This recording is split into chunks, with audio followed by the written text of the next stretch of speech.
ओम शांति। मधुवन मुरली 2023 सितंबर 10।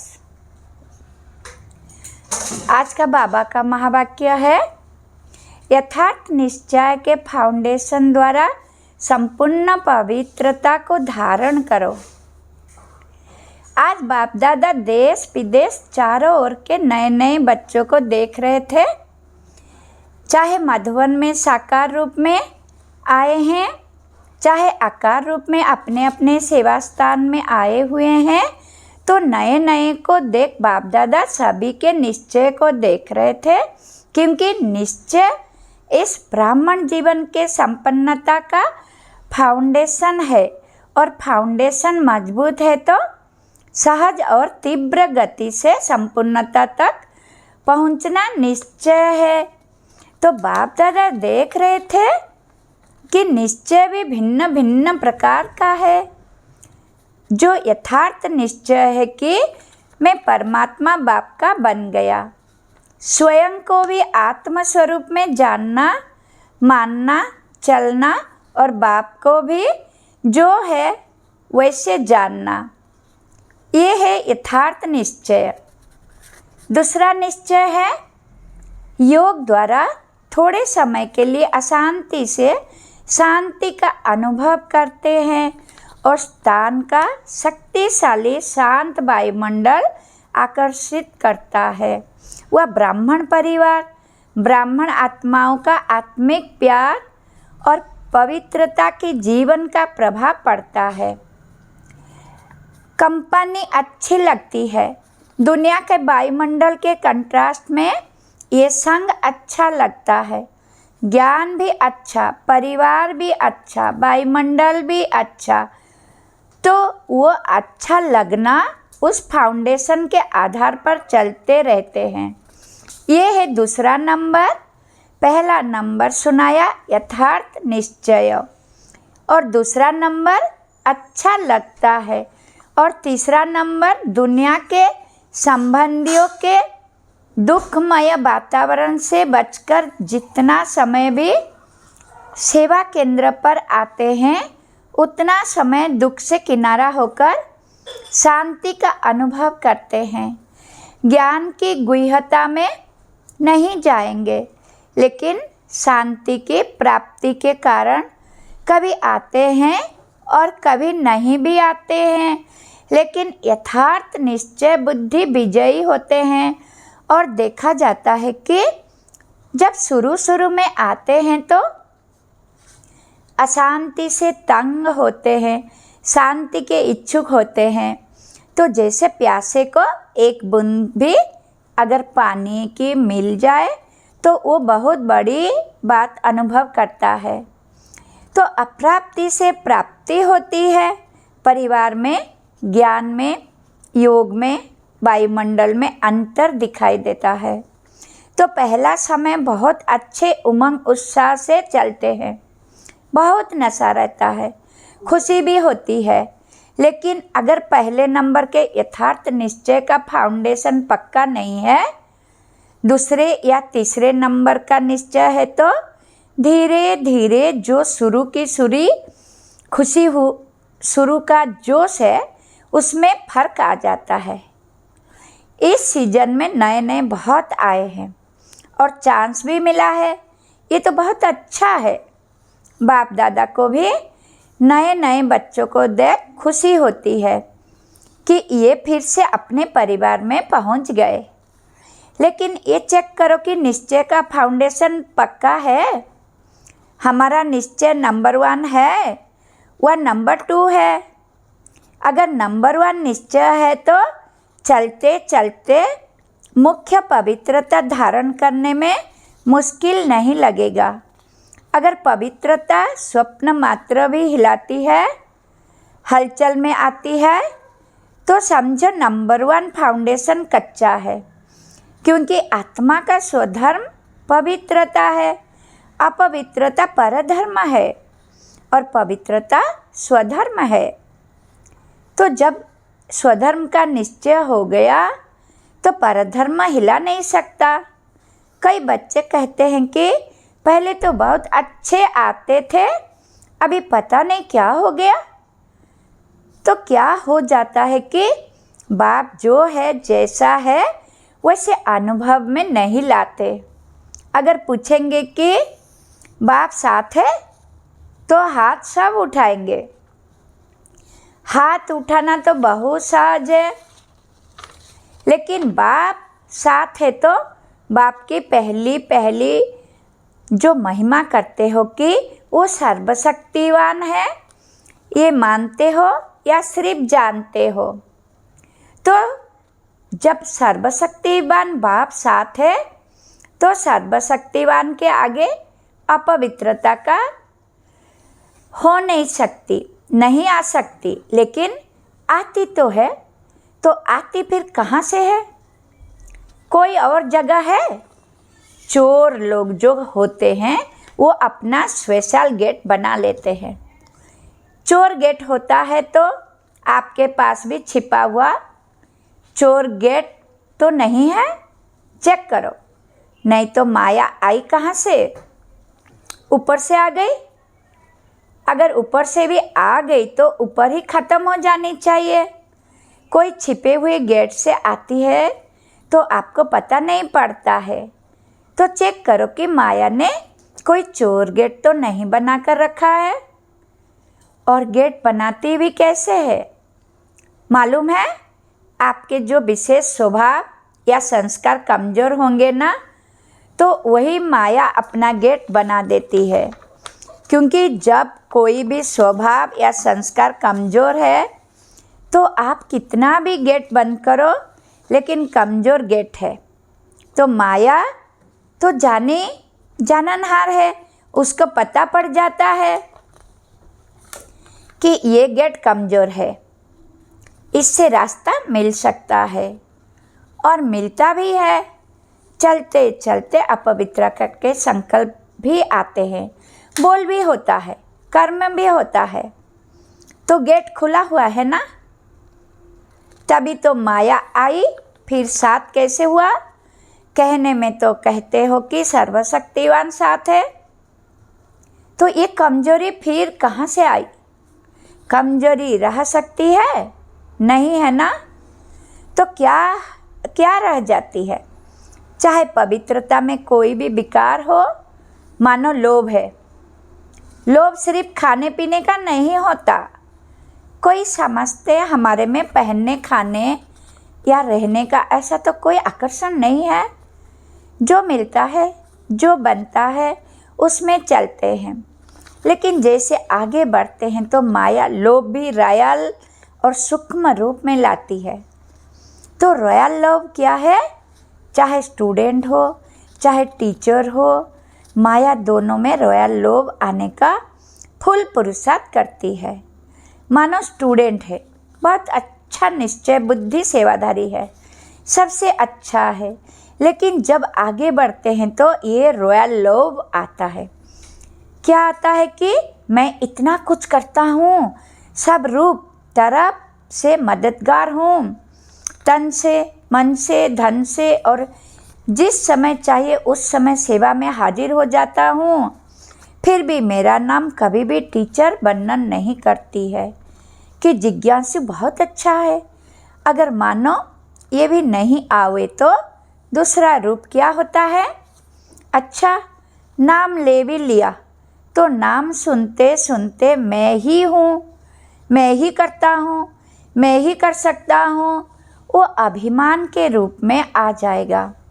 या बहुत काम करके आए हो, किसी ने आपको पूछा भी नहीं, एक गिलास पानी भी नहीं पिलाया, देखा ही नहीं, अपने आराम में या अपने काम में बिजी रहे, तो ये भी आता है कि करो भी और पूछे भी कोई नहीं।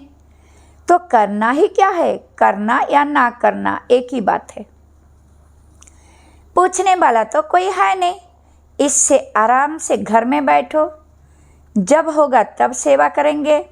तो ये भिन्न भिन्न प्रकार का विकारों का रॉयल रूप है।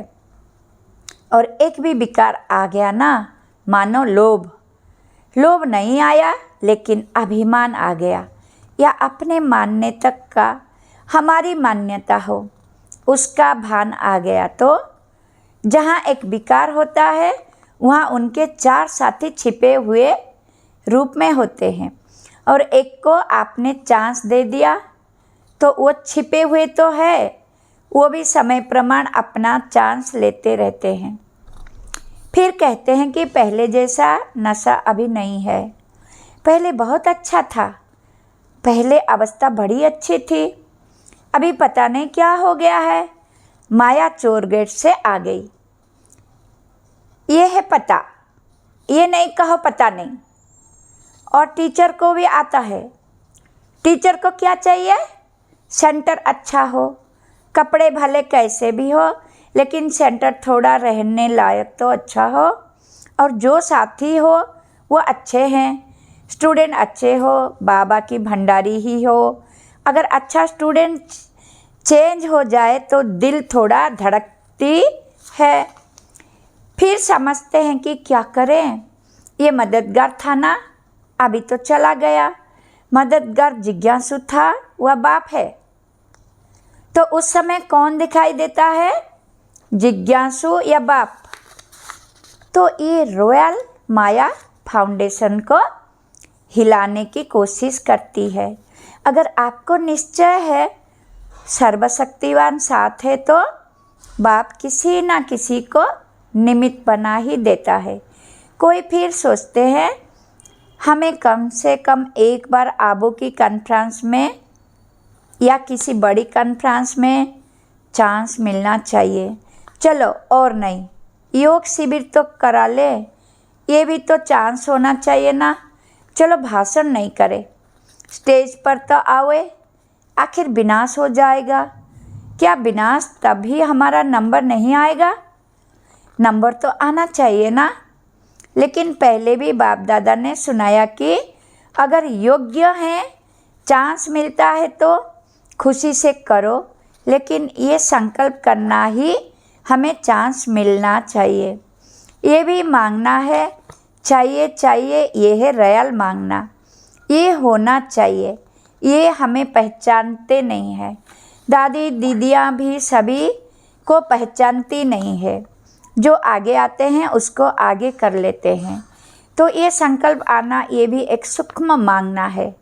लेकिन बाप दादा ने सुना दिया है कि मानो आप स्टेज पर आ गई या आपकी कोई भी विशेषता के कारण योग नहीं भी है, अवस्था इतनी अच्छी नहीं है, लेकिन बोल में, चेकिंग पावर में विशेषता है तो चांस मिल जाता है।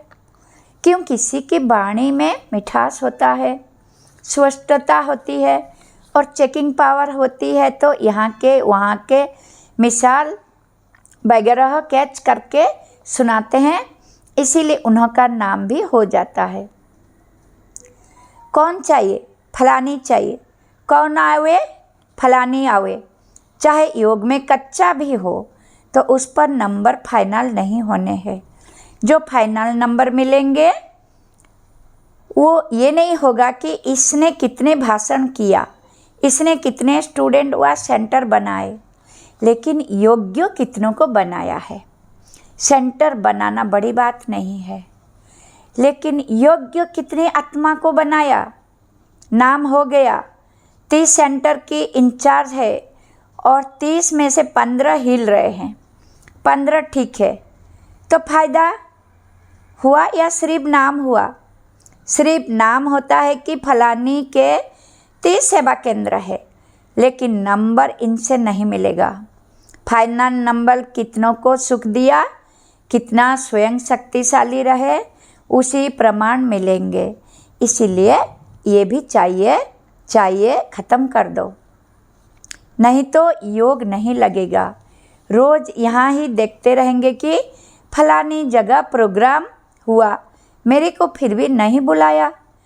अभी परसों यहाँ हुआ, कल वहाँ हुआ, आज यहाँ हुआ, तो योग लगेगा या गिनती होती रहेगी?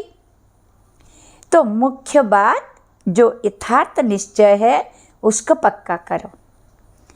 कहने में तो कह देते हो मैं आत्मा हूँ और बाप सर्वशक्तिवान है, लेकिन प्रैक्टिकल में कर्म में आना चाहिए। बाप सर्वशक्तिवान है लेकिन मेरे को माया हिला रही है, तो कौन मानेगा आपका बाप सर्वशक्तिवान है? क्योंकि उससे ऊपर तो कोई है नहीं। तो बाप दादा आज निश्चय के फाउंडेशन को देख रहे हैं, चाहे नए हैं चाहे पुराने हैं, लेकिन इस निश्चय के फाउंडेशन को प्रैक्टिकल में लाओ और समय पर यूज करो। समय बीत जाता है, फिर बाप के आगे पश्चाताप के रूप में आते हो। क्या करे बाबा, हो गया, आप तो रहमदिल हो, रहम कर दो। तो ये क्या हुआ? ये भी रॉयल पश्चाताप है। साथ है तो किसी की हिम्मत नहीं है। निश्चय बुद्धि का अर्थ है विजयी। अगर कोई हिसाब किताब आता भी है तो मन को नहीं हिलाओ, स्थिति को नीचे ऊपर नहीं करो।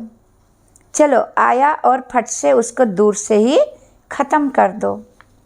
अभी योद्धे नहीं बनो, कोई अभी निरंतर योगी नहीं है। कुछ समय योगी है और कुछ समय युद्ध करने वाले योद्धे हैं, लेकिन अपने को कहलाते क्या हो? युद्ध की योगी कहलाते तो सहज योगी हो। तो नए हो भी आए, नए जो भी आए हैं उनको बाप दादा फिर से भाग्य प्राप्त करने की मुबारक देते हैं। लेकिन मुबारक के साथ ये चेक भी करना है कि फाउंडेशन नंबर 1 है या नंबर 2 का है।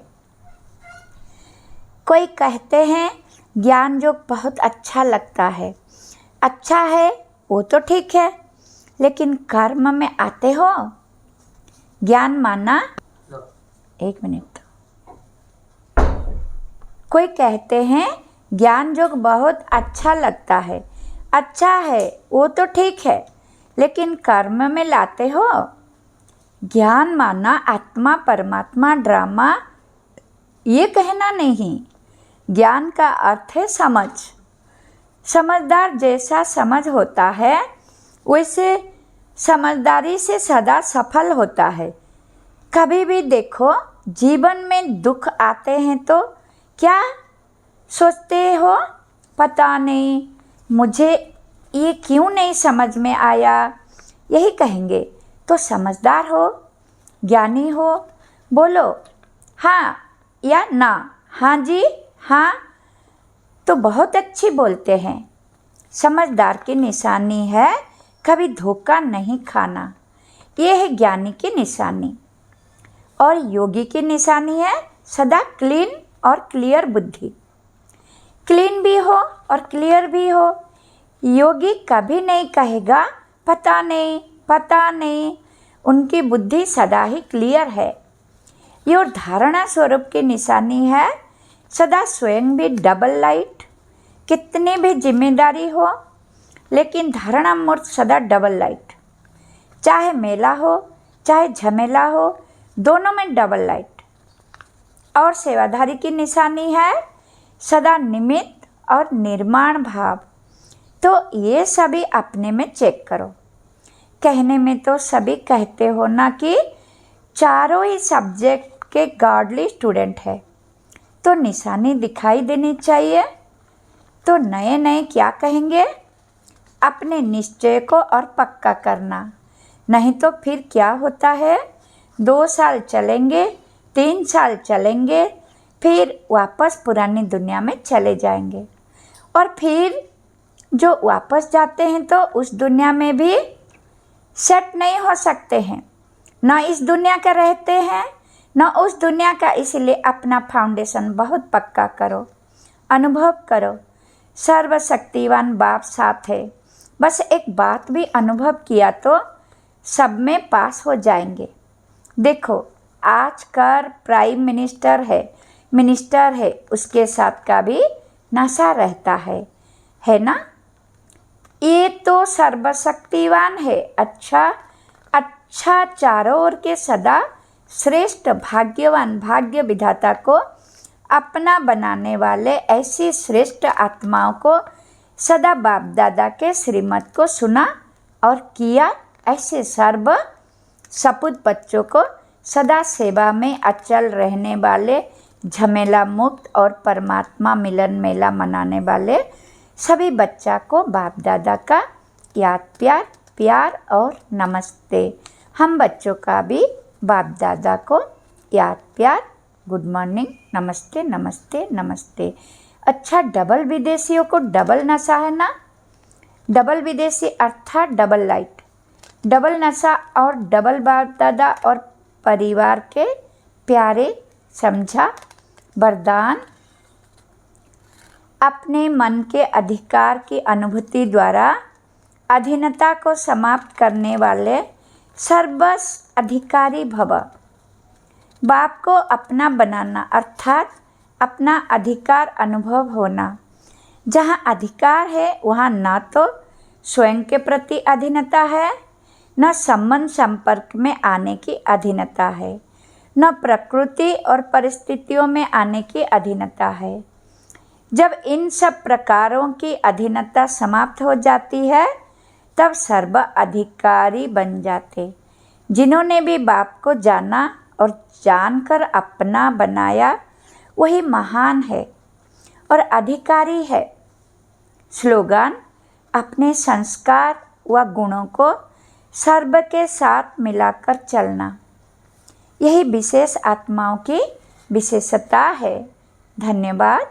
ओम शांति। शुक्रिया शुक्रिया शुक्रिया।